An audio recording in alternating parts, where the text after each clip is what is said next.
Dr. Catherine Hayes stared at the bank of quantum monitors, her coffee growing cold beside her keyboard. Something was wrong with the numbers.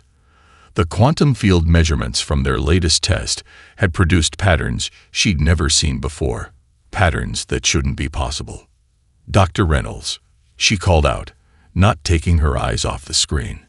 "Could you take a look at this?" The midnight shift at the Colorado Quantum Research Facility was usually quiet, just the way she liked it. Tonight was different. The air felt heavy with an anticipation she couldn't explain. Marcus Reynolds, her fellow researcher and longtime friend, wheeled his chair over. His usually cheerful face grew serious as he studied the readouts. "These oscillations, they're not random noise." "No," Catherine agreed, pulling up another screen of data. "They're too structured, too precise." She typed in a few commands, and a new visualization appeared. "Look at the symmetry. Whatever this is, it's artificial." Before Reynolds could respond, every screen in the lab flickered simultaneously. The quantum field readings spiked, their measuring equipment screaming in protest as they recorded values that should have been impossible.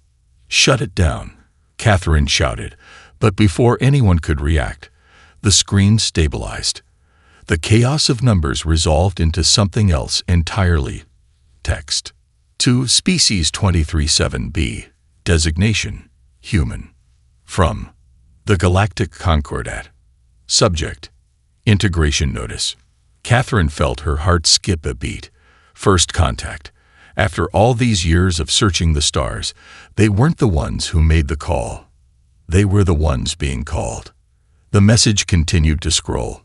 "Your species has been monitored and evaluated. Your technological progress has reached the threshold for contact. However, your species exhibits dangerous levels of chaos and unpredictability. Integration into the Concordat is mandatory. You have 30 standard cycles to prepare your population. Resistance will result in immediate classification as a threat to galactic stability. Get the director on the line," Catherine ordered, her voice steady despite the tremor in her hands. "And someone wake up the president." As her team scrambled to action, she noticed something else in the data stream.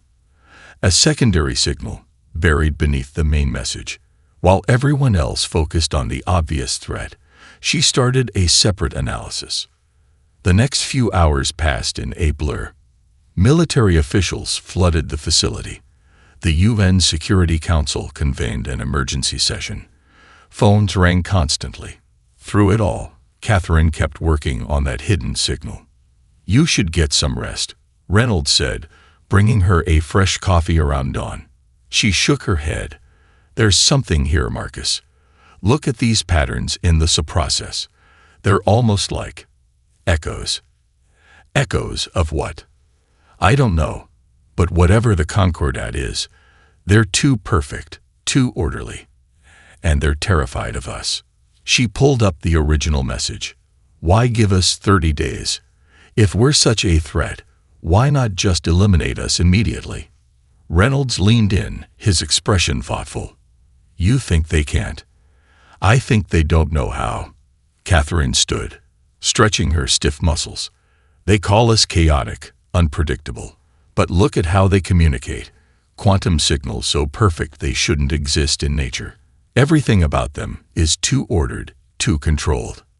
She walked to the window, watching the sunrise paint the Rocky Mountains in shades of gold and pink. Somewhere up there, an alien civilization was waiting for Earth's response, a civilization that had probably done this before, many times. "Start a deep scan of those echo patterns," she told Reynolds, "and get me everything we have on quantum entanglement communication. If they're watching us, maybe we can watch them back." As her team got to work, Catherine couldn't shake the feeling that they were missing something obvious. The Concordat's message wasn't just a threat, it was a tell. And in their perfect, orderly universe, humanity's chaos might just be their greatest weapon.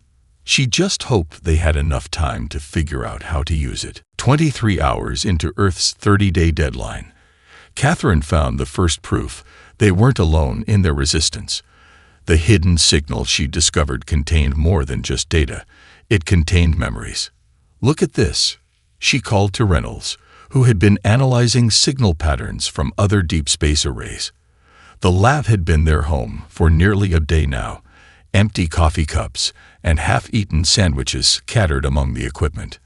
The screen before them showed what looked like security footage, but the beings it captured weren't human. Tall, crystalline creatures moved through what appeared to be a laboratory of their own, their translucent bodies refracting light in complex patterns. The mercenary, Reynolds breathed, reading the translation that scrolled across the bottom. They were species 231A, the first to be integrated. The footage changed, showing the same species, but different. Their once vibrant bodies had become uniform, their movements mechanical and synchronized. The beautiful light patterns that had danced through their forms were gone, replaced by a dull, constant glow. "There's more," Catherine said, her voice tight. She typed in a command, and new footage appeared, species after species, each showing the same pattern. Their unique characteristics stripped away, their societies transformed into perfect, emotionless copies of each other. Reynolds leaned back in his chair, running his hands through his already disheveled hair. 17 species, all of them, changed. Not changed, Catherine corrected, pulling up another file. Broken. Look at these neural pattern analyses. The Concordat doesn't just alter their technology or their society. They fundamentally rewire how these species think. A new alert flashed on their screens. Another message from the Concordat. Catherine's hand hesitated over the accept button. "Play it," Reynolds said quietly. The message was brief. "Your attempts to access restricted historical data have been noted. This behavior demonstrates the inherent instability of your species. Integration will correct these tendencies." Catherine's response was to dig deeper into the hidden signal. "They're scared," she said, her fingers flying over the keyboard. "Every species they've encountered, they've had to change. But why? What makes us all so dangerous to them?" The answer came from an unexpected source. Deep in the encrypted data, they found personal logs from various species before their integration. The mercenary had been architects of impossible structures that defied physics. The Valerians had created art that could alter emotions across light years. The Zethari had developed mathematics that could predict the future. "Creativity," Reynolds said suddenly. "That's what they're afraid of." Every species they've integrated had found a way to break what the Concordat thought were universal laws. Catherine nodded slowly, the pieces falling into place. "And humans. We break all the rules," he said. "Our science is messy. Our progress is nonlinear. We make discoveries we shouldn't be capable of, because we don't know we can't." Another alert appeared, this one from a different source. Catherine's eyes widened as she read it. "Marcus, look at these quantum signatures. They're coming from the integrated worlds, but they're not Concordat transmissions." The messages were fragmented, incomplete, but their meaning was clear. Not every member of the integrated species had been fully changed. Deep within their collective consciousness, individual thoughts still sparked, waiting for a chance to break free. "They're still in there," Catherine whispered. "All of them. Waiting." Reynolds stared at the screen, then at the mountain of data they'd collected. "So what do? We have 29 days until they come for us." Catherine stood, walking to the window. The sun was rising again, another day beginning, as humanity's clock ticked down. But now they had something they didn't have before: hope. "We fight," she said simply. "Not just for us, but for all of them. We show the Concordat why chaos isn't a flaw. It's the source of everything that makes the universe worth saving." She turned back to the lab, her eyes bright with purpose. "And I think I know how we're going to do it." Catherine's daughter Emily hadn't expected to spend her spring break in a top-secret government facility, but here she was, surrounded by the world's brightest minds, as they raced against time. Being a 17-year-old physics prodigy had its perks, even during an alien crisis. She sat cross-legged in her mother's office, studying the holographic displays of various species' technological progress. While the adults argued about weapon systems and defense strategies, something about the data kept nagging at her.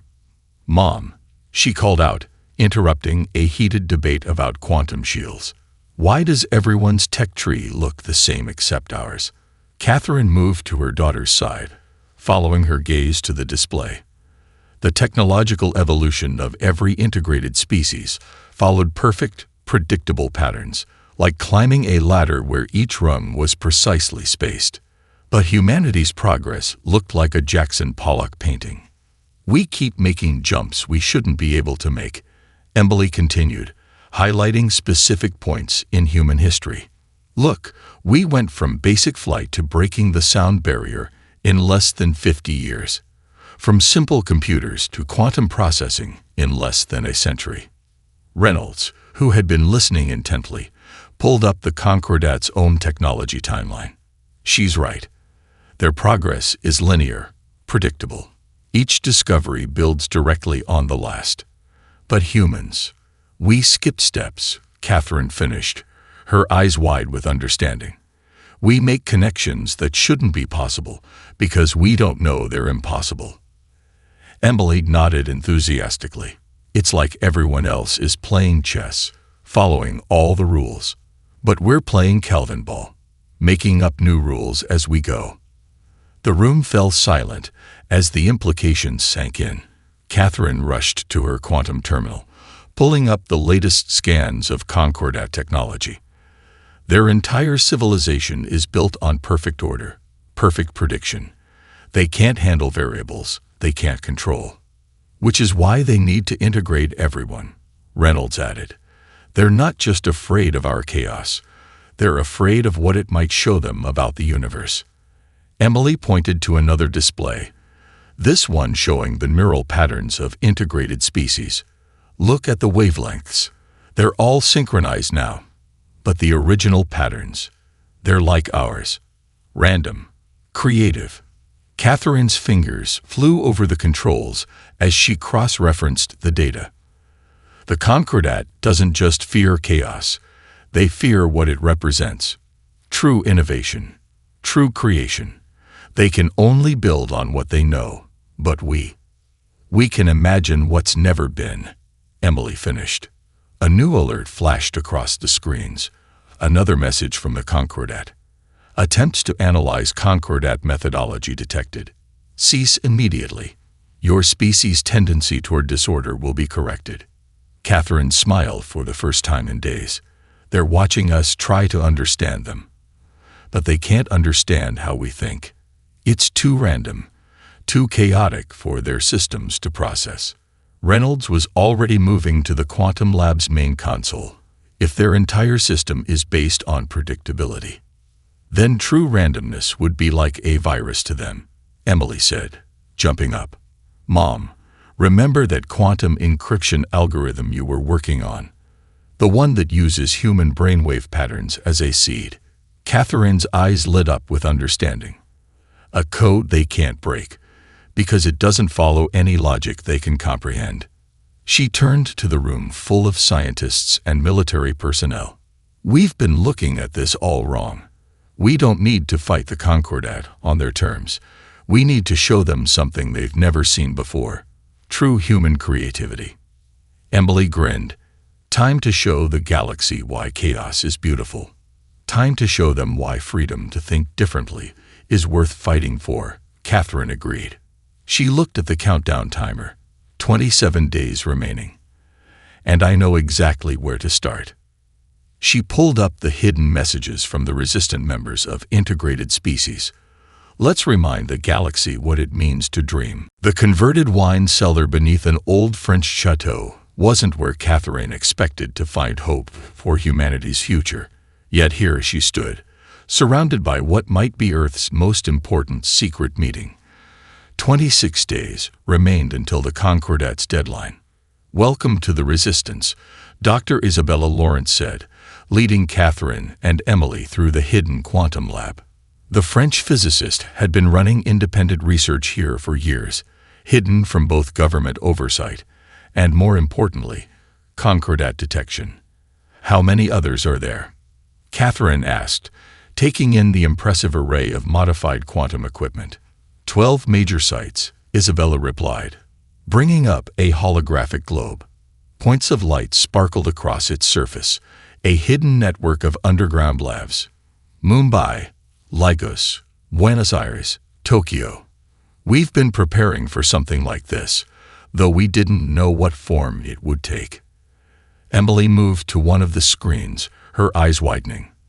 These quantum signatures, they're different from the ones at the official facility. Isabella nodded approvingly. Because we're not just listening to space, we're listening to the spaces between space, the quantum noise that the concordat considers meaningless. Catherine joined her daughter at the display. Among the static and chaos of quantum fluctuations, patterns emerge, not the rigid, perfect patterns of concordat communications, but something organic, almost alive. They're songs, a new voice said. Dr. James Chen, the network's expert in quantum harmonics, stepped from the shadows. The integrated species found ways to hide their true selves in what the concordat thought was just background noise. He typed a command, and the lab filled with an ethereal sound, the translation of quantum patterns into audible frequencies. It was beautiful, but broken, like a symphony played by an orchestra missing half its members. Listen, Emily said suddenly, her head tilted. There's a pattern in the chaos. Catherine closed her eyes, letting the strange music wash over her. The girl was right. Within the apparent randomness, messages lived. The Mercuri's crystal songs, the Valerian's emotional harmonies, the Zethri's mathematical melodies, all hidden in plain sight. Every integrated species found their own way to preserve their identity, Isabella explained. The concordat's control isn't perfect because it can't be. True consciousness always finds a way to express itself. A warning light flashed. Concordat sensors passing overhead. The lab went dark for 30 seconds, running on passive systems only. In the darkness, the quantum songs seemed louder, more urgent. When the lights returned, Catherine shared her team's discovery about human chaos and creativity. Isabella and James exchanged knowing looks. We've suspected something similar, James said. That's why we built these labs off the grid. Traditional science says our equipment shouldn't work. The modifications we've made should make quantum communication impossible. But because we didn't know it was impossible, Emily started. We made it work anyway, Isabella finished. We've been accidentally proving your theory for years. Catherine studied the global network display again. How fast can you get everyone online? We need to coordinate. Already happening, James said, bringing up a secure communication channel. Delhi is reporting similar findings in the quantum noise. Lagos has decoded what might be a star map hidden in the signals. And Buenos Aires, Isabella added with a smile, has found a way to answer back. The lab's main screen lit up with data from around the world. Underground teams of scientists, working in hidden labs, all finding pieces of the same puzzle. Humanity wasn't just fighting back. They were learning to sing their own songs in the quantum noise. Mom, Emily said softly, I think I know how we can wake them up. All of them. Catherine looked at her daughter, then at their new allies. In this hidden lab, surrounded by the songs of lost civilizations and the determination of her own species, she felt something she hadn't since the crisis began. Real hope. Then let's get to work, she said. It's time to show the concordat what real harmony sounds like. 22 days until integration. The underground network had grown, not just in size, but in understanding. In the hidden lab beneath the French countryside, Catherine and her team prepared for humanity's first real strike back. Global Quantum Array is online, Emily announced, her fingers dancing across 3 holographic interfaces simultaneously. The teen had become the network's chief coordinator, her mind able to process the chaos of their unconventional communications web in ways the adults couldn't quite match. "Mumbai is ready," James called out. Lagos and Tokyo confirmed synchronization. Isabella monitored the complex web of quantum signatures they created. Concordat patrols are passing over Sydney and Buenos Aires. They haven't detected anything yet. Catherine stood at the central console, reviews their plan one final time. They weren't just sending a message. They were about to light up the quantum landscape in ways the Concordat had never seen. "Remember," she said to the global team through their secure channel, "we're not trying to match their precision. We want chaos. Beautiful, human chaos." Emily had found the key. A way to encode human brain patterns directly into quantum signals. Not just words or data, but pure human creativity and emotion. The kind of patterns the Concordat had spent millennia trying to erase. "Quantum cores at full power," James reported. "Ready to transmit." Catherine took a deep breath. "Emily." Her daughter nodded, her expression both nervous and determined. "Broadcasting in 3, 2, 1. They didn't target the Concordat's leadership. Instead, their signal went directly to the integrated worlds, riding the hidden frequencies their underground research had discovered. The message wasn't just data. It was music and art, and dreams and hope, encoded in pure quantum noise. The first response came almost immediately. On their monitors, quantum patterns from the Mercery worlds began to change. The perfect, rigid structures started to fracture, letting through glimpses of their original crystalline songs. "It's working," Emily whispered. Then louder, "It's actually working." More responses followed. The Valerians' emotional harmonies grew stronger. The Zethri's mathematical patterns began to show their old complexity. Across the galaxy, suppressed identities were beginning to resurface. Then came the Concordat's response. Multiple ships detected entering the solar system, James announced, his voice tense. "They're moving faster than any previous observations suggested possible." But Catherine was smiling. "They're breaking their own rules," she said. "They're acting out of fear, not logic. Look at their flight patterns. They're chaotic." Emily's eyes widened with understanding. "We're not just waking up the integrated species. We're forcing the Concordat to adapt, to change." "Incoming transmission," Isabella called out. The message that filled their screens was different from the previous ones. Gone was the perfect, structured language. Instead, it almost seemed emotional. "Cease this disruption immediately. You do not understand the consequences of disorder. The galaxy requires structure, purpose, control. Send them the second package," Catherine ordered. Emily initiated the transmission. A direct feed of human history. Not just the triumphs, but the failures, the mistakes, the chaos that led to discovery after discovery. Art born from pain, music born from joy, science born from curiosity and stubbornness, and the refusal to accept impossible as an answer. "Look at these readings," Isabella said in awe.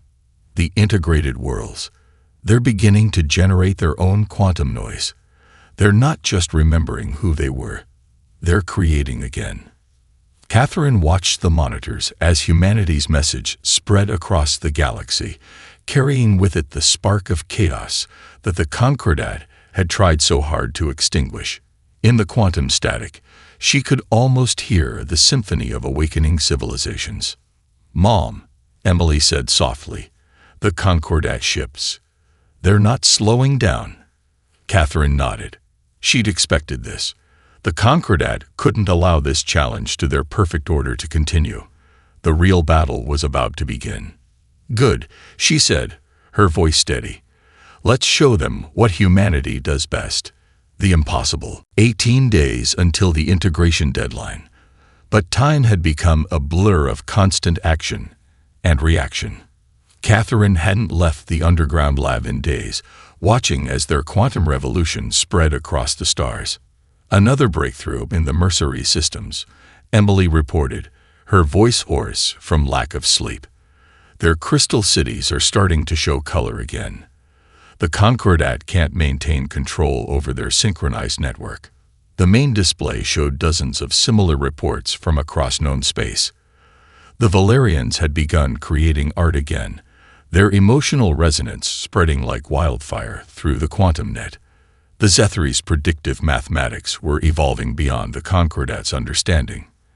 They're not just remembering, Isabella said, studying the data streams. They're improving, evolving. Every species is taking back their identity and making it stronger. A new alert flashed across their screens, this one from the underground lab in Tokyo. Dr. Tanaka had found something in the quantum static. Look at these patterns, his holographic image said, sharing his data. The Concordat ships, they're not all moving in sync anymore. Some of them are breaking formation.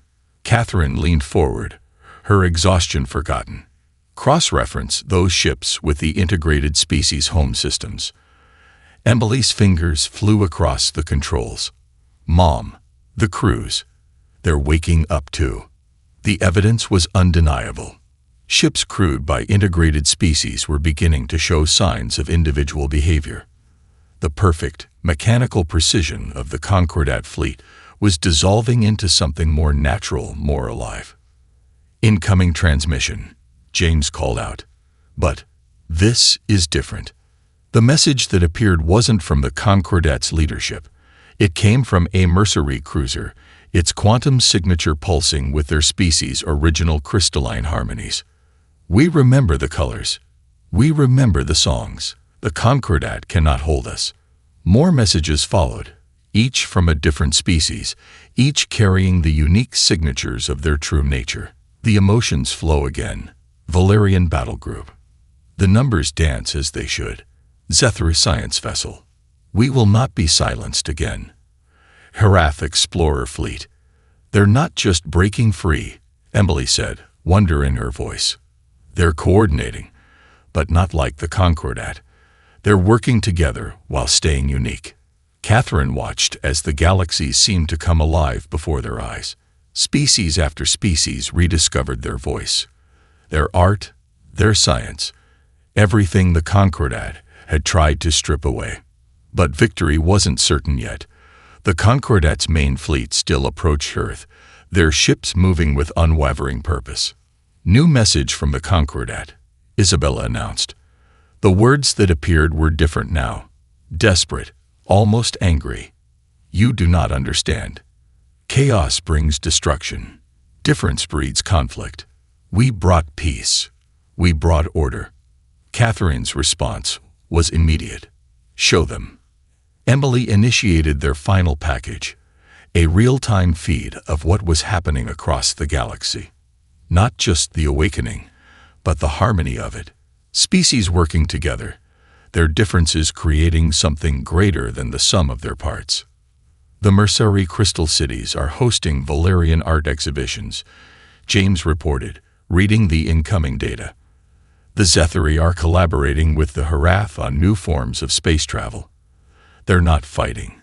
They're creating. Catherine smiled as she watched the reports flood in. This was humanity's real gift to the galaxy, not just freedom from control, but the proof that chaos and order could coexist. That difference could be a source of strength rather than weakness. Mom, Emily called out, her voice urgent. The Concordat fleet, they're entering the solar system, but look at their formation. The ships had arranged themselves not in their usual perfect grid, but in a pattern that almost looked like a question mark, Catherine said softly. They're finally ready to learn something new. 15 days until the original deadline, but time had taken on new meaning as the Concordat fleet hung in Earth's orbit like a sky full of artificial stars. In the underground lab, Catherine and her team watched as history balanced on a knife's edge. Their ships are still in question mark formation, Emily reported, monitoring the real-time displays. But they're deploying something. Energy signatures unlike anything we've seen before. James rushed to his station, analysis programs running at full speed. It's some kind of quantum field. They're trying to establish a direct neural link with every major population center on Earth. Not just Earth, Isabella added, her voice tense. Look at these readings. They're connecting to their remaining loyal ships too. They're going to try to force integration on everyone at once. Catherine studied the pattern of the energy field. Something about it seemed familiar. Emily, pull up our original research on human brainwaves during creative problem-solving. As the data appeared, mother and daughter reached the same conclusion simultaneously. They're copying us, Emily said, wonder and horror mixed in her voice. They're trying to use our own chaos against us. Catherine's mind raced. The Concordat had learned from their revolution, not just to fear chaos, but to try to harness it. They were adapting, evolving, becoming something new, and potentially more dangerous than ever. Global Underground Network reports ready, James announced. Every hidden lab is at full power. The quantum field from the Concordat ships intensified, creating patterns of light in Earth's upper atmosphere that made the northern lights look dim by comparison. People worldwide reported headaches, strange dreams, moments of perfect clarity followed by confusion. They're testing different neural patterns, Isabella observed, looking for one that will work on human minds. But Catherine saw something else in the data. No, look at the fluctuations. The field isn't stable. They don't understand what they're working with. Emily's eyes widened as she followed her mother's logic, because they're still trying to control it. They're treating chaos like just another tool, but that's not how it works. Catherine moved to the main console, her fingers flying over the controls. Exactly. Real chaos, real creativity. It can't be controlled. It can only be embraced, Emily finished. Catherine nodded. Send the signal. All stations, full power, but not like before. This time, we show them what human chaos really means. The underground network activated as one, but not in the coordinated way they practiced. Instead, each lab broadcast its own unique signal, creating a quantum cacophony that should have been nothing but noise. Should have been. The patterns, Isabella gasped. They're dancing. On their monitors, the clash of human and Concordat quantum fields created something entirely new. The rigid structure of the Concordat's control network began to shift, change, transform. Their question mark formation wavered as ship after ship encountered something they couldn't process. True, uncontrolled creation. More signals, James called out. From the freed species. They're joining in. The Mercenaries added their crystal songs, the Valerians their emotional art, the Zethri their wild mathematics. Each species contributed their own unique form of chaos to the storm. In orbit, the Concordat fleet's formation finally broke. But they didn't retreat.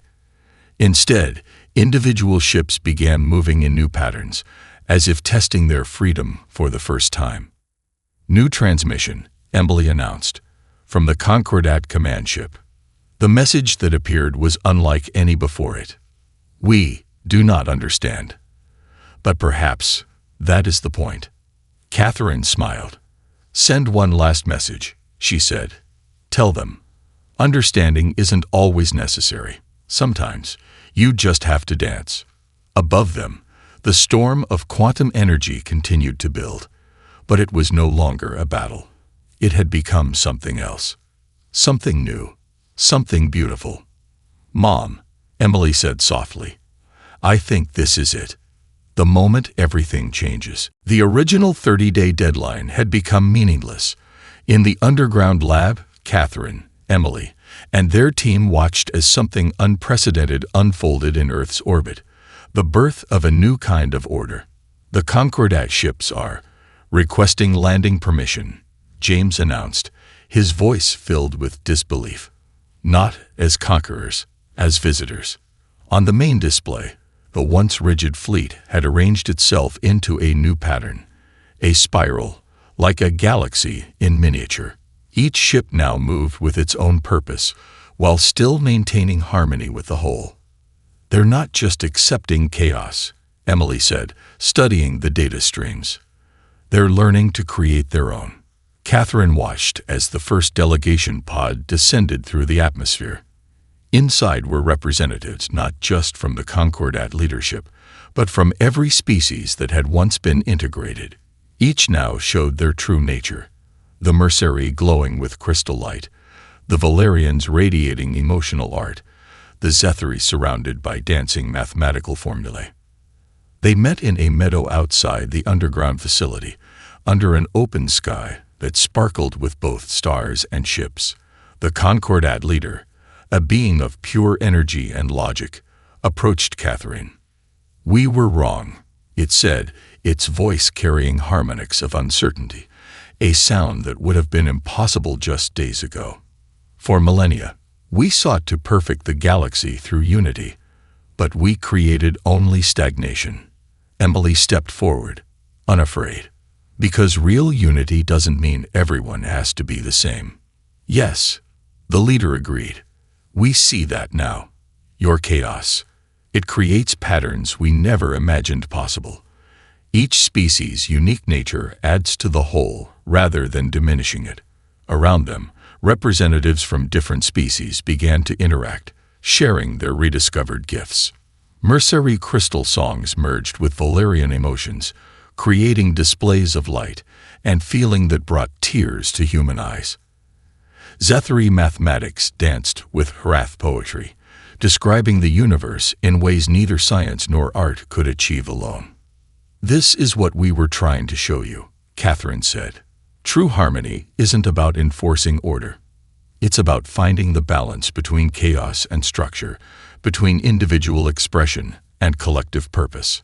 The Concordat leader's energy field shifted, displaying colors that had never been seen in their species before. "We offer not surrender nor victory.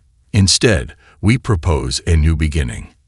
A galactic community where each species contributes their unique perspective, their special form of chaos." Isabella, who had been monitoring the quantum fields, called out in excitement. "The network, it's evolving. The quantum communications are creating something new. A framework that adapts to each species' natural patterns." They watched as a new kind of order emerged from the chaos, not the rigid structure of the old Concordat, but something organic, living, growing. A network that celebrated differences rather than suppressing them. "Mom," Emily said, looking up at the sky where ships now danced in ever-changing patterns, "we did more than just take a stand, didn't we?" Catherine pulled her daughter close, watching as humans began to mingle with beings from across the galaxy, each learning from the others, while remaining uniquely themselves. "We showed the universe a new way forward," she said, "not through control or submission, but through the courage to be different, and the wisdom to see beauty in that difference." The Concordat leader raised its energy form, creating a display that merged the mathematical precision of their old nature with the creative chaos they had learned from humanity. "This is the true integration," it announced, "not of species into one, but of all our differences into something greater than we could ever be alone." Above them, the ships continued their cosmic dance, their patterns ever-changing yet somehow perfect in their imperfection. And on the ground, representatives of 1,000 worlds began to write the first chapter of a new history, one where chaos and order, difference and unity, would work together to create something the universe had never seen before. The end.